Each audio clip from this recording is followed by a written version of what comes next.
tuluyan na ngang naglumpasay itong si Amelia matapos nga niyang malaman ng tungkol sa kanyang malubhang sakit. Wala ngang kaalam-alam si Dara na may mabigat na ngang pinagdaraanan ng kanyang ina. Subalit malalaman nga natin kung maabutan pa nga ni Jenny na malaman nga ni Amelia na maglola nga silang tunay dahil anak nga ni Dio, ito ngang si Jenny kay Minchi.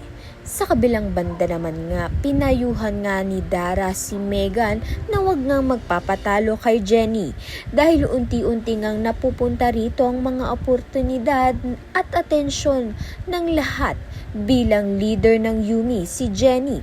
Kaya naman nga't nagkunwaring makipagbati nga itong si Megan, ngunit may lihim pala siyang agenda laban nga dito kay Jenny.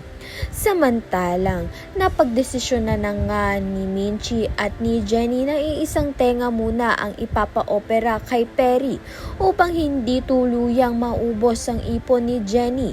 Mas mabuti na nga raw na kahit papaano ay magkaroon muna ng pandinig itong si Perry kaysa nga tuluyang maubos ang perang inipon nga nito ni Jenny. Kaya naman nga tiyan at iba pa ang dapat nating pakaabangan. Maraming salamat sa iyong panonood.